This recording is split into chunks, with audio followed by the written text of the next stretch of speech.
welcome to the Primitive Social question and answer video series. Today we're joined by our CEO, Kade Wilcox. That How are you sounds doing, Kade? extremely fancy. We are fancy here. Yeah. Tell people what you do as CEO of Primitive Social. Yeah, It seems sure. like you wear a lot of different hats. So, Yeah. I'm extremely involved in sales, so I still manage almost all of our sales. So whether it's website or software or inbound marketing or social media, digital marketing, I still am right in the middle of that. Sometimes Jessica or another sales lead will take it, or Kate will help, but primarily I'm responsible for sales. So that's something I spend a good deal of my time on. I'm responsible for kind of the direction and the vision of our organization. I spend a lot of time dreaming and a lot of time planning and a lot of time envisioning, where we're trying to go and how we think we're going to get there. And so I spend a tremendous amount of my time doing that, which is probably my favorite thing to do. I love planning, and I love imagining, and then I love determining, what we think we need to do in order to get there. I try to speak into our culture. So, Jimmy and some of our team leads have probably much more responsibility in terms of kind of day to day and working directly with our team. But Jared and I care a tremendous amount about the culture of our organization, who we are, what we believe, how we do business, how our team, works, and what how they feel about working here, and all those things make up culture. So I spend a lot of time doing that. And so I guess those are the primary things that I spend my time doing, and do this, similar things for the other company that we own called FastPay. So that's how I spend my time. Quite enjoyable, building relationships, building the future of our company. So. and being a salesman and a dreamer are really what started Primitive Social, from my understanding. Yeah, I think it was certainly part of it. I mean, it's a long story, but the short version is Lacey and I were moving to Lubbock. I went on staff at a church. We wanted to take that job. We wanted to take that opportunity. We wanted to move to Lubbock, but we needed to make more money than what that salary was going to be. And so Lacey has always been a really great writer. I mean, from a little kid, she's just always been a really great writer and storyteller. And so one of my best friends, Maddie, just brought up to us this idea of maybe managing businesses' Facebook pages. So prior to that, for a year or two, Lacey had started a blog, really developed a great audience and a great readership, had been featured on some kind of mom blogs that are massive, several 100,000 hits. And so, we had kind of picked up a little steam there and saw a little bit of a vision of how you might be able to monetize your ability to build an audience and have a digital presence and write content. So then when Maddie, made that suggestion, it was kind of a light bulb moment, and we decided to give it a go. So for the first several years, we were really intentional about, anytime we picked up a customer, we really wanted to make sure that we could serve them well and that it was beneficial to them before we went and tried to get a lot more customers. And so, yeah, that's how it started. It was very humble. We didn't even have a name for the quote business. It was more of a side hobby or a side hustle and for supplemental income. And we did that for several years. And now here we are, pushing over 50 employees and getting to serve a lot of really fun customers. And in many ways, feel like we're just getting started. That's incredible. What made you so confident in that you guys had a recipe for success? I don't know that we were confident in the recipe for success, but I think I've always particularly just kind of been a confident person.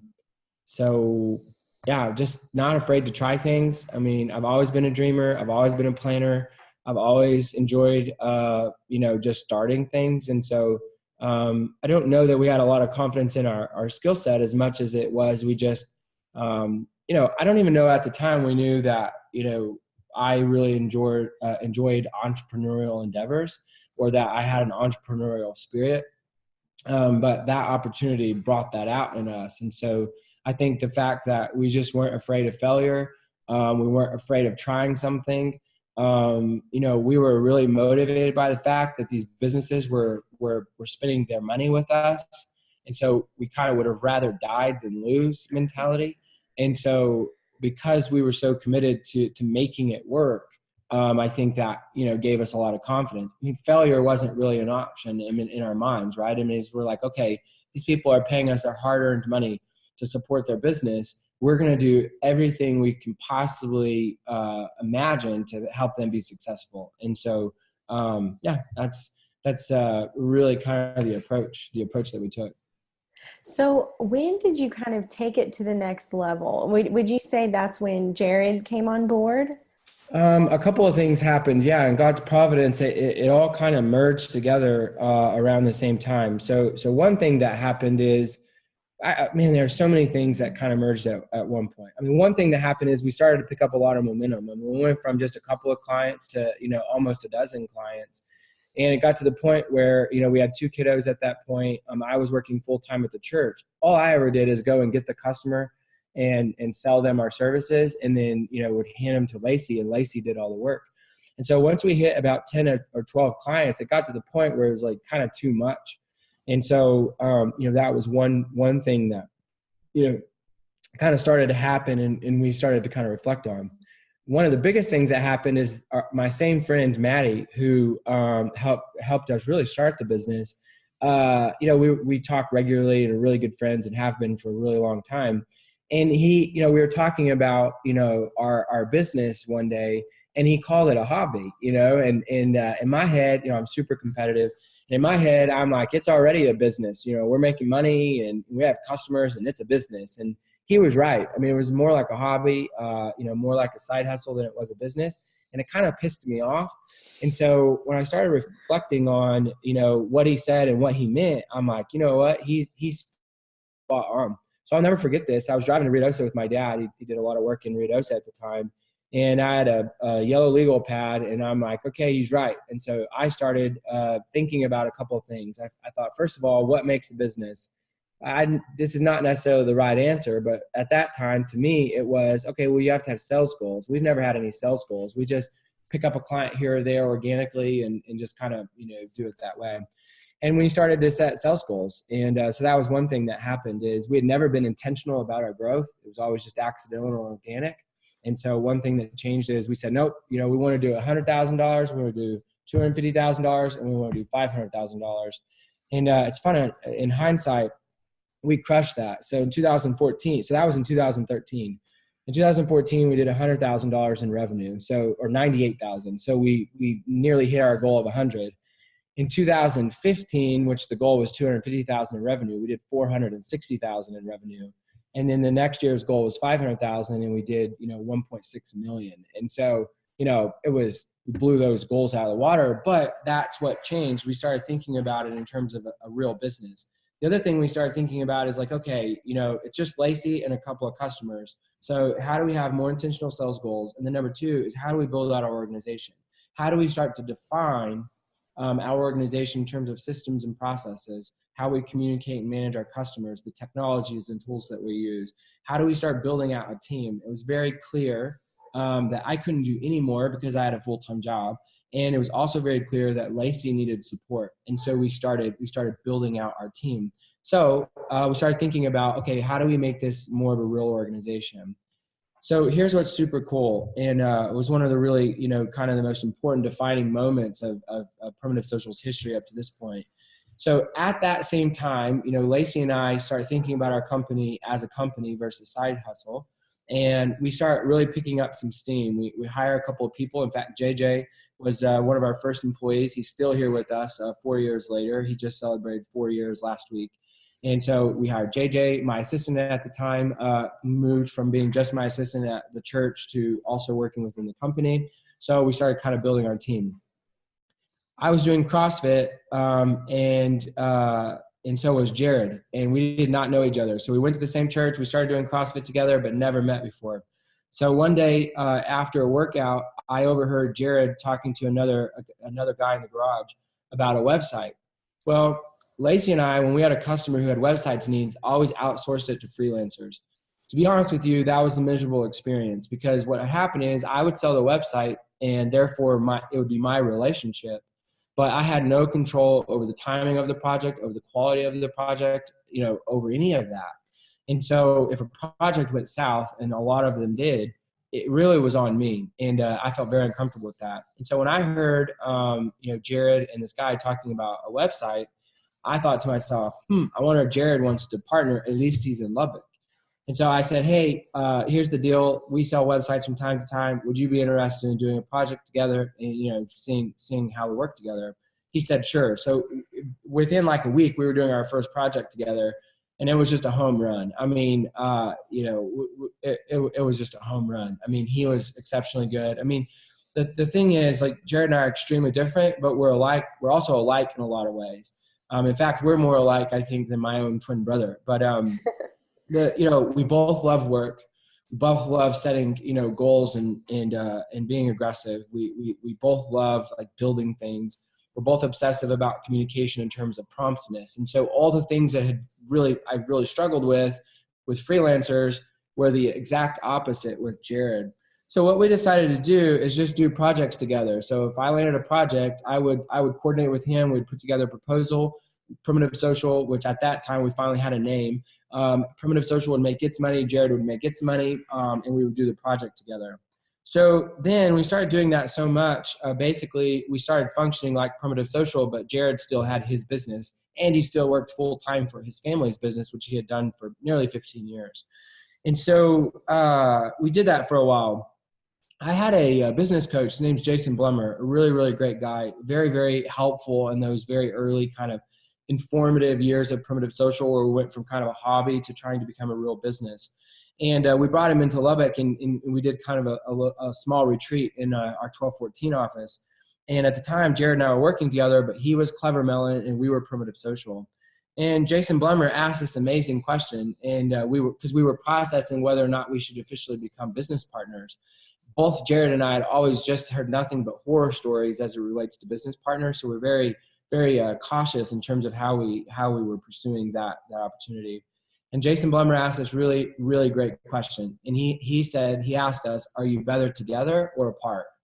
And I mean, we racked our brains trying to figure out like how to answer that question. And in no way did we ever determine like we're better apart. So every time we would, uncover something or think through something or ask the question, it was always, no, we're better together. And so it was simple. Like we immediately like wrote up a business agreement, which is laughable, and we immediately became partners, and we didn't think about it again. So it's been incredible. So once that happened in 2014, it's been a upward trajectory, and so it's been a remarkable partnership. I mean, he's a really, really good friend. And I think we're perfect together for partners. I'm the balloon, he's the string. And so we're alike enough that we, at least I love being around him. I'm not entirely for sure how much he enjoys being around me, but we're enough alike that we get along really well and enjoy being together. But we're different enough that our skills and our weaknesses are balanced out, between the two of us. And so it's been great. And there's no way I could have done what I've done and our organization has done in the last several years without him. And I believe he believes the same is true for him. I don't think we could have done this without each other. I love the balloon and string analogy. Yeah, that is perfect. I can't remember where I stole that, but it is. I mean, every day I'm like, hey, let's do this, let's do that, let's do this, let's go buy this building, let's go do that. And he's the the ones that tempers the. I call him a dream killer personally. Oh my gosh. Dream killer. But it's most of the time extremely helpful. Just keeps you a little grounded. That's always good. That is safe. Would you say that your vision for Primitive Social has matched the way that it has grown? I would say yes and no. I would say in some ways it's happening exactly like we've planned it and exactly like we envisioned it. But in many ways, it's exceeded all of our expectations. We started out as a small social media company, just managing social media for clients. And then we kind of evolved into doing social media, building a lot more websites, and doing what we call inbound marketing, which is a lot more comprehensive approach to digital marketing than just social media. And so we kind of, that was kind of our next iteration as a company, from just social media to those things. And then, then from there, like we've really moved into some other categories that are much more comprehensive for a business. And now we build custom software and we do sales enablement. And, we went from kind of being a digital marketing company to what I call just a digital solutions company. Like literally we help companies grow. I think one thing that makes us different, all due respect to other marketing companies, is we feel like, by no means are we perfect at it, but we feel like we have a greater understanding of how organizations and how businesses function. So when we work with our customers and we're dialoguing with them and collaborating with them about their business goals or their challenges or their unique opportunities, we're not pursuing it from a marketing perspective. We're pursuing it from the same position they are, which is as business owners and business people. And so when we're able to approach it in that kind of totality versus just like marketing, it really, we feel like it makes a much better and much bigger impact on an organization.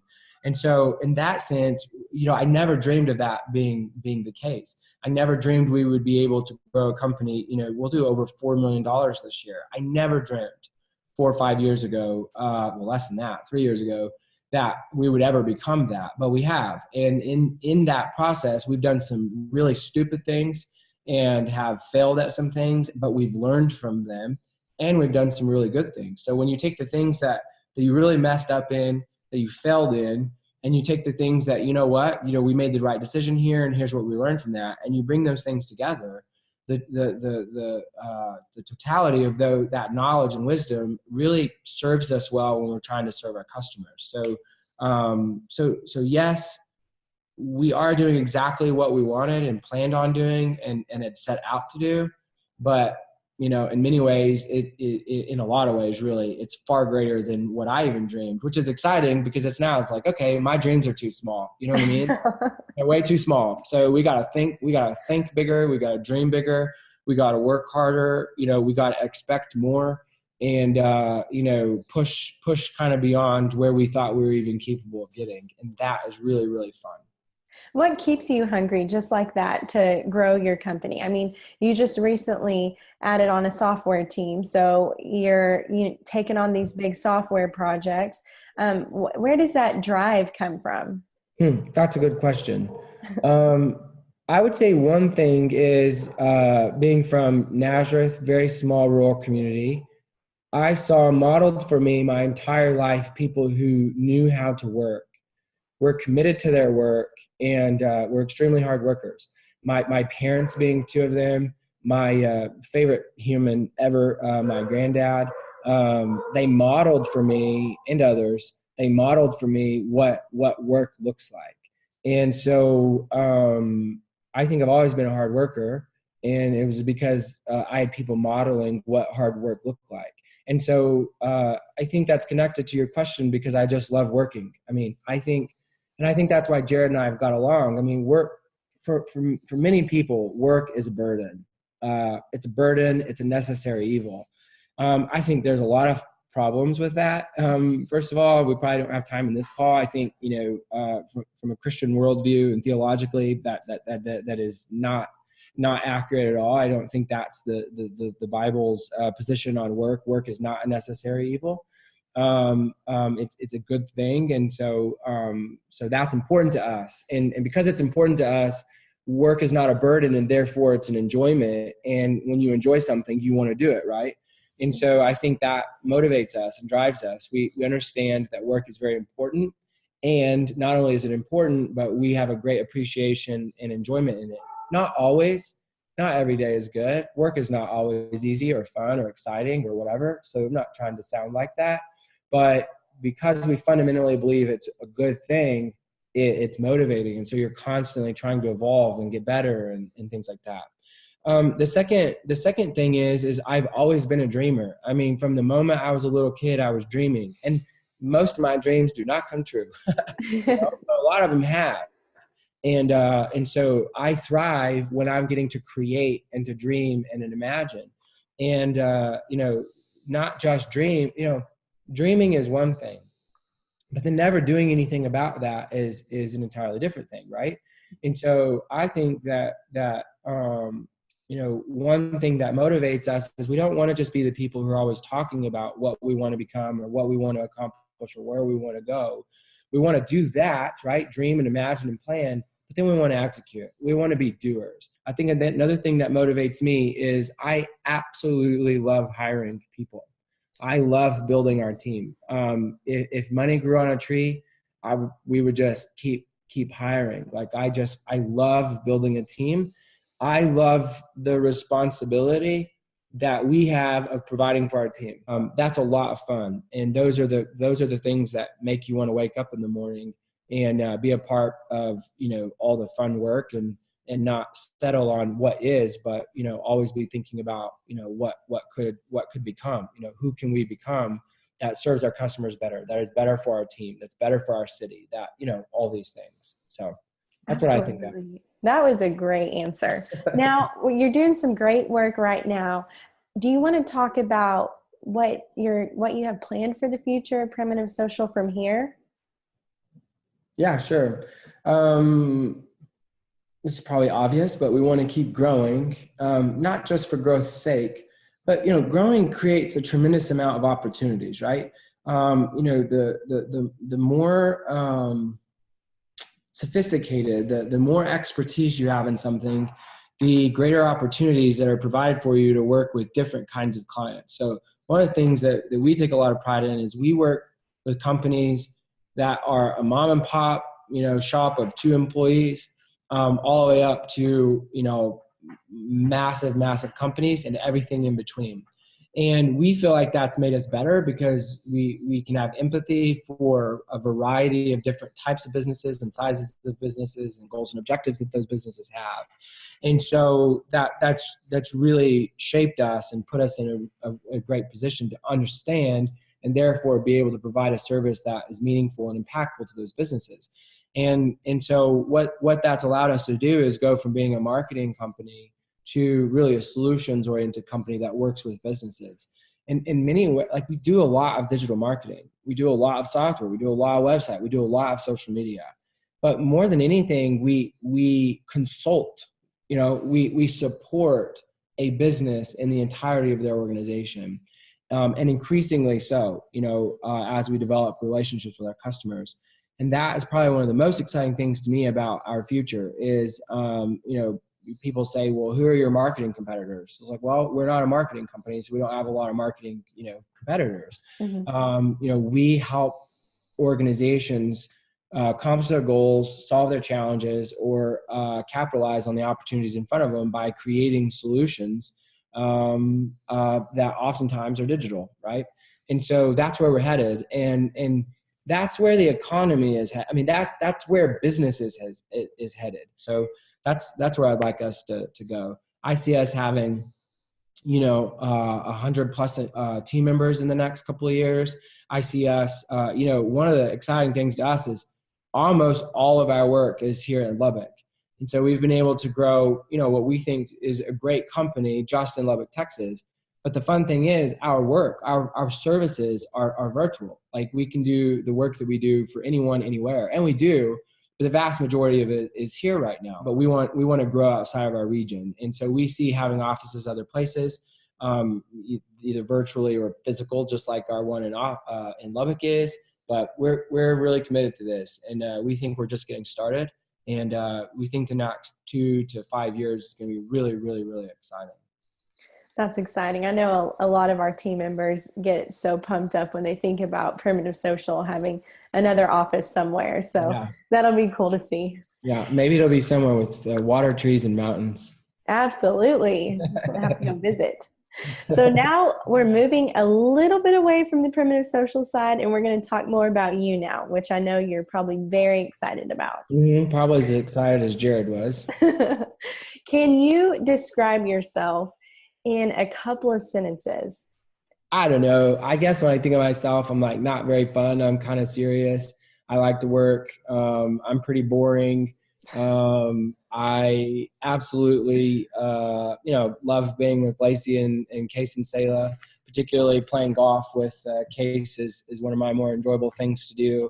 I love my extended family, my mom, my dad. I love being around my twin brother and his kids, and my little sister and her kids. So just pretty simple, to be honest.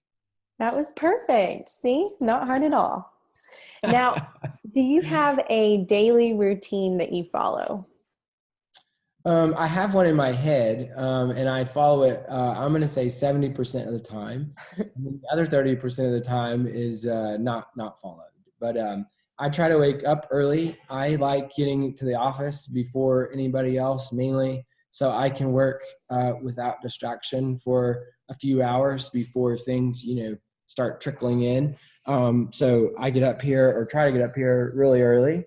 I love coffee. So quite honestly, from the moment my alarm goes off, I look forward to my first cup of coffee, sitting at my desk with nobody around, my music as loud as I feel like it. If it's in the winter, I turn the heat real low and have my little space heater on. If it's in the summer, I turn the air conditioner really low and turn my space heater on. And I just have my little time before people start knocking on my door. And then the day is it's just a mess. I feel like I'm in a meeting on the hour every hour, whether it's with a team member or a potential prospect or a customer. And so I spend almost my entire day in meetings. And then I go home, and I've gotten back into running recently. So that's been really fun. So I'll run, shower, eat supper with the family, and then work for an hour or two. So pretty much every day looks like that. Very rarely, does it look differently. And then weekends, sometimes I work, and sometimes I don't. And so pretty laid back. We spend a lot of time with our families. We go to Ruidoso a lot, and we enjoy playing golf. So it's kind of it, to be honest. Hey, you have it all figured out. Yeah. Yeah. One of my favorite things to do is watch my nephew play sports. He's a freshman in high school, and he's very, very, very talented. And so if he's doing things, I try to schedule things around that to the best of my ability. I think I remembered that around football season. Yeah, I'm the obsessive uncle. Up. I'm his agent. I'm going to be his agent. And so I have to be involved. How funny. So this question might be trickier for you because I think it's a big part of your personality, but how do you stay motivated? Well, the people around us motivate me. I mean, they work extremely hard, and so they set a standard of, working hard and excellence. And so it's easy to be motivated when you're surrounded by really talented people who love their work, who care about their work, who are really talented and who work hard. So, that's easy to be, to stay motivated. I have a lot of goals. I mean, I have a whole list of things that I want to accomplish by the time I'm 40. And so, and they are kind of big goals. And Jared might even say they're expensive goals. And so I'm motivated by those things. And so if you want to accomplish something, you have to then identify, like, okay, where have you been? Where are you? And what you have to do to go from where you are to where you want to be. And so I constantly thinking about that and, daydreaming about it, to be honest, and then figuring out, okay, what has to happen from here to there in order to accomplish, said goals. So honestly, when I think about it, it's really that simple. I love providing for my family, and so that motivates me. And I like making money, to be honest. Like, I love the challenge and the opportunity of making money, of creating a product or service, figuring out who needs it or wants it and should have it, and persuading and convincing them that they need it. I mean, I just love that whole journey of everything that, goes into making money. And so I don't feel like I need a lot of motivation, to be honest, just because it's so fun. I mean, it's really enjoyable work. When you enjoy your work and you enjoy the people that you're doing life with, and you're around all day, there are not a lot of times where you need to be highly motivated. There certainly are times, but when you're surrounded by good people and you're part of something much bigger than yourself, and you're part of accomplishing a huge vision, those things tend to be the fuel. And so you don't have to go figure out, like, okay, how am I going to motivate myself now? So that's how I'd answer that. That is so true. What would you say that you like to do outside of the office? You've talked about going to Ruidoso. So what are some of those things that you like to do? Pretty simple. I like watching sports. I like being with my wife and two kiddos and our families, her family and my family. I love going. Jared and I and our families have a place in Ruidosa called Primitive Pines, and I absolutely love going there. And I like playing golf with a few of my friends, but particularly my son. So honestly, that's kind of it. So. I didn't know it had a name, Yeah, primitive yeah, pine. yeah. So we thought it was, we thought it was perfect. So primitive, it's not that primitive. It's actually quite nice. But we are in the pines. And so, it was a nice gesture for Primitive Social because it made it possible. And we're in the pine trees. So primitive pines, there you go. So even though I know the answer to this question, and so many other people in the office know the answer to this, I still have to ask you, what is your favorite movie? Oh man. I'm curious what you think my favorite movie is. Well, the one I've heard about so much lately is The Greatest Showman. You Okay. said you've So, watched yeah, it so many times. yeah, yeah, yeah, yeah. I have the kids and I and Lacey have watched it probably too many times. It is definitely up there. So if I had to say my number one favorite movie of all time and I only had one choice, I'm gonna say Hoosiers.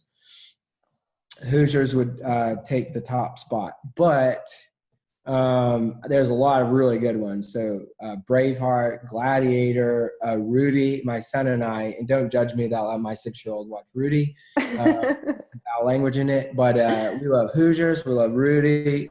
He's not seen Braveheart or Gladiator yet, and we love The Greatest Showman. I mean, it's just for a dreamer, that movie is just epic. So, what would you say? We've kind of talked about all the time that you like to spend with your family and vice versa, all the time that you spend working. So, kind of how do you juggle those two responsibilities? Well, again, Lacey might have a different answer than me, but I'll give you my version. I think because our work is remote, it's a blessing in that way. So you are always working. I think another reason we always work is because we want to work. I don't want to sound like a martyr. I mean, no one's making us do it. Like we just enjoy working. We just enjoy it. I think the benefit of it being the kind of work that it is that you can leave early, you can work late, you can work early, you can work on weekends, you can work from anywhere. And so consequently, it gives you a lifestyle that's really flexible and free. And so we work a lot and we work hard, but we have a lot of freedom and a lot of flexibility that a lot of people just don't have. And so I think that's like been amazing for my family. I think on the weekdays, 90% of the time, we're working in the evenings. You know what I mean? Like the kids are doing homework, kids go to school, so they go to bed at 8. So, I mean, we're routine people. So we have a routine and it works for us. I mean, right now my home office is kind of open, to the living room and kitchen. And so even if I'm working, we're still kind of connected. And, I got really lucky and I married a woman who is exceptionally supportive. So it works for us. And she's really funny because she gives you hard times. She loves creating, what do you call those, puns? Yes. Yeah. Thankfully, she doesn't jokes. do that at home a lot. Usually it's just on Primitive Slack channel. Hey, we love it. So. I know. And the more y'all laugh, the more she does it. So I guess I have you all to blame. So here's my favorite question. What is something that not everyone knows about you? Yeah, most people don't know I have a twin brother. And I think what shocks most people is when they see us side by side. I mean, I think the older we get, actually, the more we look alike, but we don't look alike, we don't act alike, we don't think alike. Now, we get along really well. I mean, get along great, but we're nothing alike. So that does surprise people. I mean, there are not a ton of twins in the world. And so, that often does. I'm just wondering, who's the older twin? I am by 5 minutes. Oh my gosh. Well, here is the last question that I have for you. What would you say your secret to success is? It's not magic. I mean, I think there's no substitute for working hard. I don't care if you're a plumber or an electrician or a small business owner or it just doesn't matter. A teacher, a coach, it literally does not matter what you do. There's, in my humble opinion, no substitute for hard work. And so I don't think it's a secret, and I don't think it's a magic formula, but I think it's been the biggest catalyst to our success has been that we're not afraid to work hard and to figure it out. And so when I think of what has made us successful, or what have been the elements of our success, it's that God has been very generous to us. We're willing to not be outworked and to work extremely hard. We have an incredible team around us, and who is extremely smart and in many regards much more talented than we are ourselves. And then we've been, willing to eat crow and realize when we were wrong and when we messed up, and to learn from that. And so those are the things that come to my mind that have helped us be successful. And I think to the degree that we continue to do those things, we'll be successful in the future. And so it's not so much past tense as much as it is past, present, and future tense. Absolutely. Well, that was great advice, and we've learned a lot of great tips and a lot about you today. So thank you for your time. Yeah, thank you. I'm glad you're on our team, Ashlyn. Good, thank you. Me too. All right. And everyone stay tuned. We'll have more of these employee Q&A videos. So make sure you check them out on our social media pages. So thanks again, Kade. Yeah, thank you.